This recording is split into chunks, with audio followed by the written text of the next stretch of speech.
నమస్కారం. నేను మీ సిరి. Welcome to నిన్ను కోరి. ఈరోజు కథ ప్రేమ చదరంగం పార్ట్ 11. రచించిన వారు బృందా గారు. ఇక కథలోకి వెళ్తే, తన కూతురి అత్తింటికి చేరుకున్న మనస్విని నోటికి కొంగు అడ్డుపెట్టుకొని టెన్షన్గా చుట్టూ చూస్తూ గేట్ నుండి లోపలికి ఎంటర్ అయింది.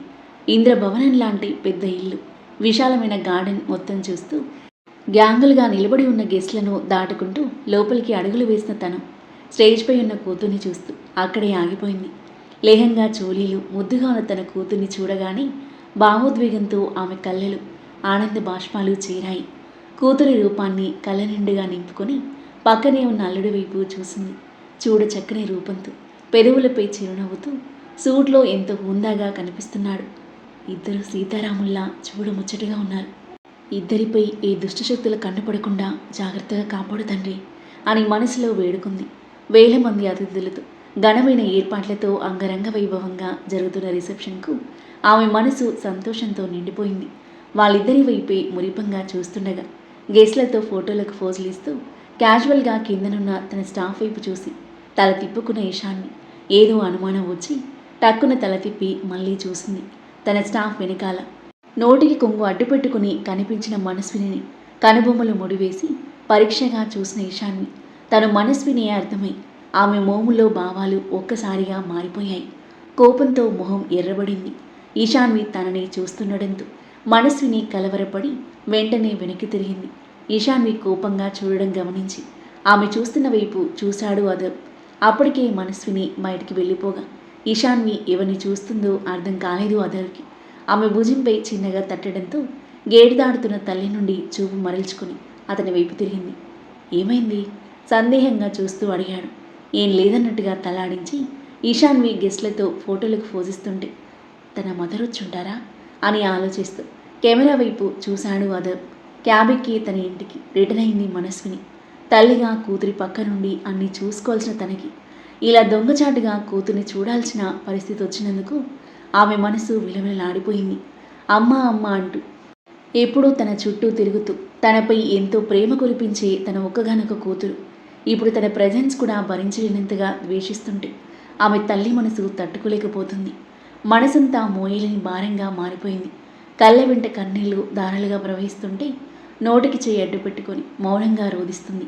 క్యాబ్లో వెళ్తున్న మనస్విని విష్ణువర్ధన్ ఇంటికి కాస్త ముందాగిన కారులో నుండి చూస్తున్నారు వివేక్, విహాన్, సామ్రాట్. నేను చెప్పాను కదా డాడీ, తన రిసెప్షన్కి వెళ్తుందని. మనకు అబద్ధం చెప్పి కూతుర్ని అల్లుడిని చూడ్డానికి వచ్చింది. వివేక్ కళ్ళు కోపంతో ఎర్రబడ్డాయి. ఏదో అనబోయిన వాడల్లా కారు దగ్గరలో గెస్ట్ల మాటలు విని విహాన్ వాళ్ళని సైలెంట్గా ఉండమని సైగ చేసి వాళ్ళ వైపు చెవులప్పగించి కుతూహలంగా వింటున్నాడు. వంటలు అదిరిపోయాయి కదరా, చాలా గ్రాండ్గా అరేంజ్ చేశారు రిసెప్షన్. పెళ్ళి అనుకోకుండా చేసుకున్నారట. నెలకు ముందే అత్త కూతురుతో పీటల్లాగా వెళ్ళిన పెళ్ళిని ఆపేశాడు. ఆ అమ్మాయి కోసమే కావచ్చు. ఇద్దరూ ప్రేమించుకున్నారనుకుంటా, అందుకే హడావుడిగా పెళ్లి చేసుకున్నారు. లోకం కోసం ఇలా రిసెప్షన్ జరిపిస్తున్నారు అని గెస్ట్లు మాట్లాడుకున్న మాటలు విని ముగ్గురు మొహాలు చూసుకున్నారు. అత్త కూతురుతో పెళ్ళి ఆపేసి ఈశాన్విని పెళ్లి చేసుకున్నాడా అనుకుంటూ మైండ్లో ఏదో మెదిలి సైడ్ స్మైల్ ఇచ్చి విహాన్, సామ్రాట్ల వైపు చూశాడు వివేక్. వాడి అత్త కూతురు ఎవరో కనుక్కోండి, పనుంది అనడంతో అలాగే అని బదులిచ్చారు ఇద్దరు. ఈశాన్వి, నీ మొగుడితో సంతోషంగా రిసెప్షన్ చేసుకుంటున్నావా? ఆ సంతోషం ఎంతో కాలం నిలవదు అని వివేక్ ఈవిల్ స్మైల్తో విష్ణువర్ధన్ ఇంటి వైపు చూస్తూ విహాన్ పోనీ అనడంతో కార్ స్టార్ట్ చేశాడు విహాన్. తన ఫ్రెండ్స్తో మాట్లాడుతున్నానని అప్పుడే లోపలికొస్తున్న మాయని చూసి నవ్వుతూ తనకి ఎదురెళ్ళాడు. Baby pink colour simple designer శారీలో ఫ్లవర్ బొకే గిఫ్ట్ పట్టుకొని స్టైల్గా నడిచేస్తున్న తనని చిరునవ్వుతో చూస్తూ వెల్కమ్ అన్నాడు. థ్యాంక్ యూ అనంత్ అంటూ నవ్వుతూ అతనితో పాటు స్టేజ్ మీదకి కదిలింది. అదర్ వైపు చూసి చిన్నగా నవ్వి happy married life both of you అని ఇద్దరికి బొకే గిఫ్ట్ అందించింది. Thank you, after long time thanks for coming అన్నాడు అదర్ చిరునవ్వుతో. Thank you other, your wife is so pretty, thank you అని సన్నని నవ్వుతూ బదిలిచ్చాడు. వాళ్ళిద్దరితో ఫోటో తీసుకొని అనంతో పాటు కిందకు వస్తుంటే డైనింగ్ ఏరియా నుండి వస్తూ వాళ్ళని చూశాడు సందీప్. స్టేజ్ పక్కన నిలబడి నవ్వుతూ మాట్లాడుతున్న వాళ్ళిద్దరినీ గమనిస్తూ ఉండగా అన్నయ్య ఇక్కడున్నావా అంటూ అతని దగ్గరికి వచ్చింది భూమి. సందీప్ తల తిప్పి చూశాడు. వెళ్ళి డిన్నర్ చేయండి, వదిన వాళ్ళు వెయిట్ చేస్తున్నారు అని హడావుడిగా వెళ్ళిపోతుంటే తన చేయి పట్టుకుని ఆపాడు సందీప్. ఏంటన్నయ్యా? బావతో మాట్లాడుతున్న ఆ అమ్మాయి ఎవరు అడిగాడు మాయని చూపిస్తూ. ఫ్రెండ్ అనుకుంటా అన్నయ్య. హా, చాలా క్లోజ్ ఫ్రెండ్లా ఉంది. ఒక కంట కనిపెట్టుకునుండు అనేసరికి కనుబొమ్మలు ముడివేసి చూసింది భూమి. అంటే భూమి బయట ఎన్ని చూడట్లేదు. పెళ్ళయ్యాక కూడా ఒక అమ్మాయితో అంత క్లోజ్గా ఉండడం కరెక్ట్ కాదు కదా. అది ఎక్కడికి దారితీస్తుందో తెలియదు. అన్నయ్య, ఆయన అలాంటి వారు కాదు. నాకు నమ్మకం ఉంది. మీరేం టెన్షన్ పడకండి అంది క్యాజువల్గా నవ్వుతూ. సందీప్ ఆమె తల మీద చేయి వేసి, నాకు నమ్మకం ఉందిరా, కానీ ఆ అమ్మాయి మీదే కాస్త డౌట్గా ఉంది. ఒక కంటే గమనించమని చెప్తున్నా అంతే అని సందీప్ ఇండైరెక్ట్గా హెచ్చరించి అక్కడి నుండి వెళ్ళిపోగా కాస్త కలవరంగా అనంత్ వైపు చూసింది భూమి. క్లోజ్గా నవ్వుతూ మాట్లాడుకుంటున్న వాళ్ళని చూసి గుండెల్లో కాస్త గుబులుగా అనిపించిన అనంత్ మీద ఉన్న నమ్మకంతో వెంటనే నార్మల్ అయిపోతూ, చా అలాంటిదేం ఉండదులే అని తనకి తానే సర్ది చెప్పుకొని అక్కడి నుండి వెళ్ళిపోయింది. ఉంగరాలు మార్చుకోండి అని అదవ్ ఇషాన్వి ఇద్దరికి రింగ్స్ అందించింది భువనేశ్వరి. అదవ్ రింగ్ పెట్టబోతుంటే, అదవ్ అలా కాదు, కాస్త రొమాంటిక్గా పెట్టచ్చు కదా అన్నాడు ప్రేమ్ అల్లరిగా. అదవ్ చిన్నగా నవ్వుకొని మోకాలపై కూర్చొని ఈశాన్విని చిరునవ్వుతో చూస్తూ చేయందించాడు. ఓ అంటూ అరిచేశారు వారి ఫ్రెండ్స్ అండ్ స్టాఫ్ అంతా. ఈశాన్వికి ఇదంతా చిరాకుగా ఉన్నా పైకి ప్రదర్శించకుండా నార్మల్గా నటిస్తూ మెల్లిగా అతనికి చేయందించింది. ఆమె కళ్ళలోకి ప్రేమగా చూస్తూ వేలికి రంగు తొడిగి చేతిని చిన్నగా ముద్దాడడంతో అసహనంగా కళ్ళు మూసి తెరిచింది ఈశాన్వి. ప్రేమ్ ఇద్దరిని గమనిస్తూ తనలో తానే నవ్వుకుంటున్నాడు. అదవ్ లేచి నిలబడి చెయ్యందించగా రింగ్ పెట్టేసింది ఈశాన్వి. అందరి కోలాహలం మధ్య జంటగా కేక్ కట్ చేసి ఒకరికొకరు తినిపించుకున్నారు. కేక్ కటింగ్ అయిపోయాక ఫ్యామిలీ అందరితో గ్రూప్ ఫొటోస్ తీసుకొని అందరూ కలిసి డిన్నర్ చేసేశారు. గెస్ట్లందరూ ఒక్కొక్కరిగా వెళ్ళిపోతున్నారు. అదవ్, ఇక నేను వెళ్తానురా, నాన్న పూర్తిగా సెట్ అయ్యాక వచ్చేస్తాను. ఈశాన్వికి నీకు మధ్య డిఫరెన్స్ త్వరగా క్లియర్ చేసుకో అని మెల్లిగా చెప్తూ తనని గాఢంగా హత్తుకుని వదిలాడు ప్రేమ్. ఓకేరా అంకుల్, జాగ్రత్త, బాయ్ రా. బాయ్ ఈశాన్వి అన్నాడు పక్కన నిలబడ్డ ఈశాన్విని చూస్తూ. Bye Prem, take care. Prem వెళ్ళిపోగా ఫాస్ట్గా గదిలోకి వెళ్ళిన ఈశాన్వి చేతిలో పూలదండ తీసి విసురుగా నీళ్ళగేసి కొట్టి ఓనీ తీసి బెడ్పై విసిరేసింది. తన జ్యువెలరీ అన్నీ రిమూవ్ చేసి బెడ్పై విసిరేసి బరువుగా ఉండి తనకి మరింత చిరాకు తెప్పిస్తున్న డ్రెస్ విప్పేసి నైట్ డ్రెస్ వేసుకుని బెడ్పై కూలబడి తల పట్టుకుంది. ఇప్పుడు జరుగుతున్న పరిణామాలు, గతం తాలూకు చేదు జ్ఞాపకాలు ఆమె మనసును మైండ్ను ఉక్కిరిబెక్కిరి చేస్తుంటే పిచ్చి పట్టినట్టుగా ఉంది తనకి. గదిలోకి వచ్చిన అదవ్ ఆమెను చూసి చిన్నగా నిట్టూర్చి కింద పడిన ఆమె డ్రెస్ జ్యువెలరీ అన్నీ తీసి వార్డ్రోబ్లో పెట్టేసి ఆమె ముందు నీల్ డౌన్ చేసి కూర్చున్నాడు. అతని ప్రజెన్స్ని కూడా గమనించకుండా కళ్ళు మూసుకున్న ఈశాన్విని బాధగా చూస్తూ, ఈశాన్వి అని పిలిచాడు మార్ధవంగా. కళ్ళు తెరిచి అతని వైపు చూసింది. ఏమైంది అలా ఉన్నావు, తలనొప్పిగా ఉందా అని ఆమె చెయ్యి పట్టుకుపోతుంటే అతని చెయ్యి విసురుగా నెట్టేసి don't touch me, leave me alone అంది కోపంగా. ఈశాన్వి, I said leave me alone అని గట్టిగా అరవడంతో మౌనంగా లేచి కోట్ రిమూవ్ చేసి ఇన్షర్ట్ తీసి షర్ట్ హ్యాండ్స్ పైకి ఫోల్డ్ చేసుకుంటూ టెర్రస్ పైకి వెళ్ళాడు. కాసేపు అలాగే కూర్చొని భారంగా శ్వాస తీసుకుని బెడ్పై వాలిపోయిన ఈశాన్వి ఆలోచనలు గతంలోకి ప్రయాణించాయి.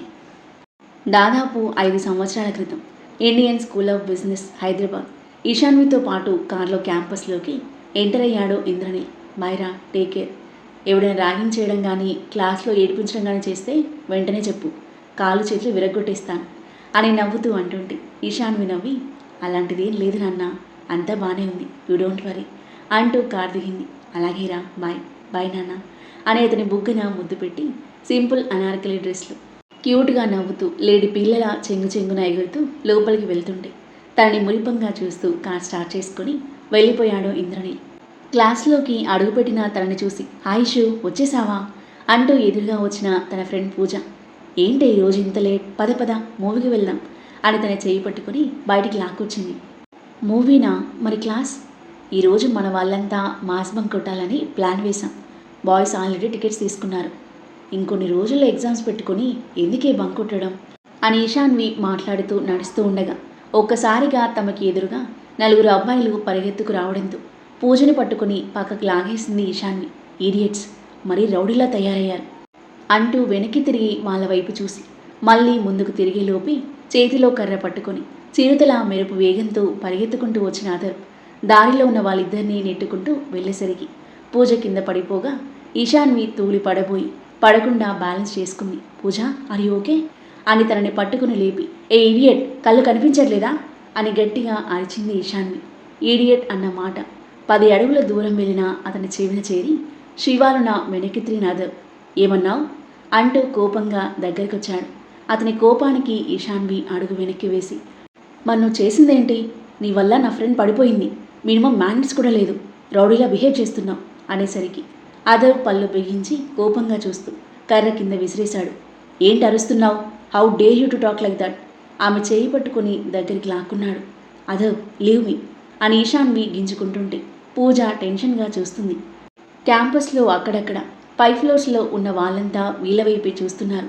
అదర్ లీవ్ మీ, అందరూ చూస్తున్నారు అంది ఈశాన్వి ఇబ్బందిగా చుట్టూ చూస్తూ.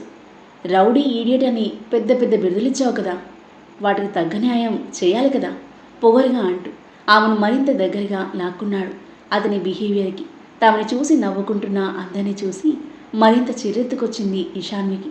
తన బలమంతా ఉపయోగించి అతని నుండి తన చెయ్యి విడిపించుకొని అతని చెంప చెల్లుమనిపించింది. కాలేజ్ అంతా ప్రతిధ్వనించిన ఆ చెంప దెబ్బకి భయంకరమైన ఆగ్రహంతో అదర్ మోహం ఎర్రబడింది.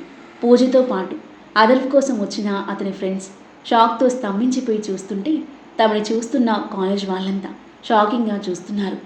ఎంత ధైర్యమే నీకు అని కళ్ళలో నిప్పులు చిమ్ముతూ ఈశాన్వి నడుం చుట్టూ చేయి వేసి విసురుగా దగ్గరికి లాక్కున్నాడు అదర్. అదర్ పిచ్చి పిచ్చిగా బిహేవ్ చేయకు అని గింజుకుంటూ ఉన్న ఈశాన్విని ప్రిన్సిపల్ అటువైపుగా రావడం గమనించి వదిలేశాడు అదర్. వెంటనే పూజ చేయి పట్టుకొని అక్కడి నుండి బయటికి పరిగెత్తింది ఈశాన్వి. వెళ్తున్న తన వైపు మండిపోతూ చూస్తూ తనని చూస్తున్న వాళ్ళందరినీ ఒక చూపు చూడడంతో ఆగి చూస్తున్న వాళ్ళంతా ఎటు వెళ్ళే వాళ్ళు అటు వెళ్ళారు. అదర్ ఇంతకుముందు తరిమిన నలుగురు ఎగతాళిగా నవ్వుకుంటూ దగ్గరకొచ్చారు.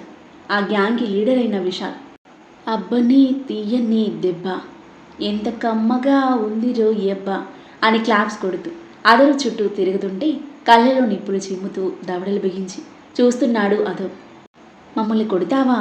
నువ్వు మమ్మల్ని కొట్టినా ఎవరూ పెద్దగా మాట్లాడుకునేవారు కాదు, కానీ నిన్ను అందరూ చూస్తుండగా ఒక అమ్మాయి కొట్టింది. కాలేజ్లో నీదే హాట్ టాపిక్ ఇప్పుడు.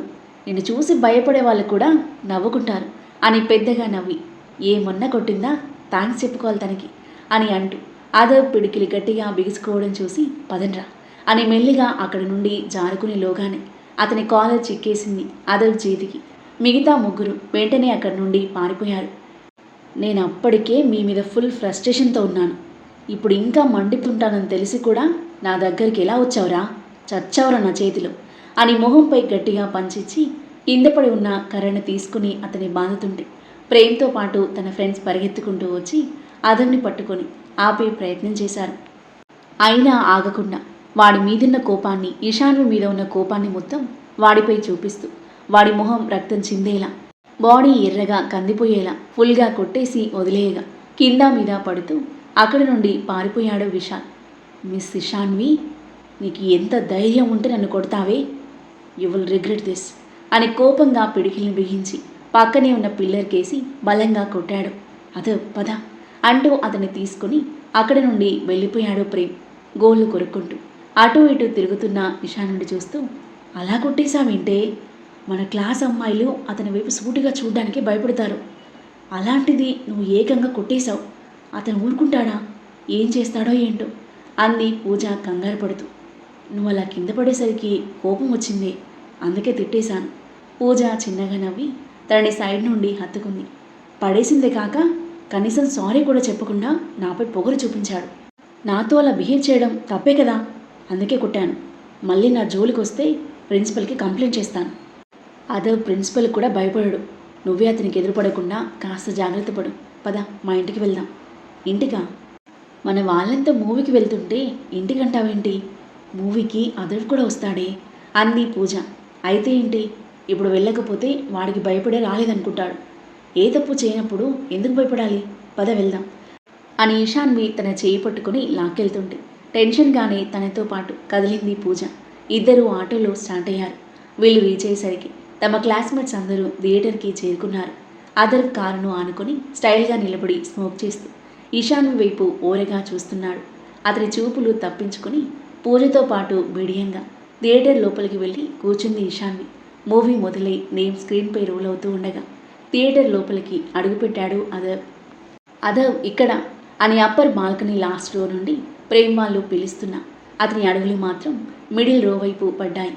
ఇషు అదర్ విటే వస్తున్నాడే. పూజ మాటలకి తల తిప్పి చూసిన ఈశాన్వి తనని యాటిట్యూడ్ స్మైల్తో చూస్తున్న అదర్ని చూసి తడబడి టక్కున తల తిప్పి స్క్రీన్ వైపు చూస్తుంది.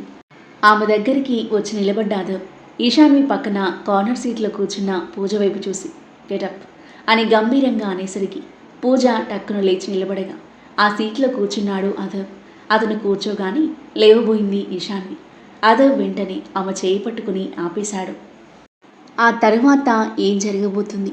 అదర్ ఈశాన్విల మధ్య ఎలాంటి సన్నివేశాలు చోటు చేసుకోబోతున్నాయి? వాళ్ళిద్దరి మధ్య ఏం జరిగింది? ఈశాన్వి అదర్ని అంతగా ద్వేషించడానికి వాళ్ళిద్దరి మధ్య దూరానికి గల కారణాలేంటి? అద్భుతమైన కథనంతో ఊహకందని మలుపులతో మనసును హత్తుకునే సన్నివేశాలతో ఎంతో ఆసక్తిగా సాగే ఈ కథ యొక్క నెక్స్ట్ ఎపిసోడ్ కోసం మన నెక్స్ట్ వీడియో చూడండి. కథ నచ్చితే లైక్ చేయండి. ఈ కథపై మీ అభిప్రాయాన్ని తప్పకుండా కామెంట్ చేయండి. మరిన్ని ఇలాంటి ఇంట్రెస్టింగ్ స్టోరీస్ కోసం మన ఛానల్ని సబ్స్క్రైబ్ చేయండి. Thank you for listening.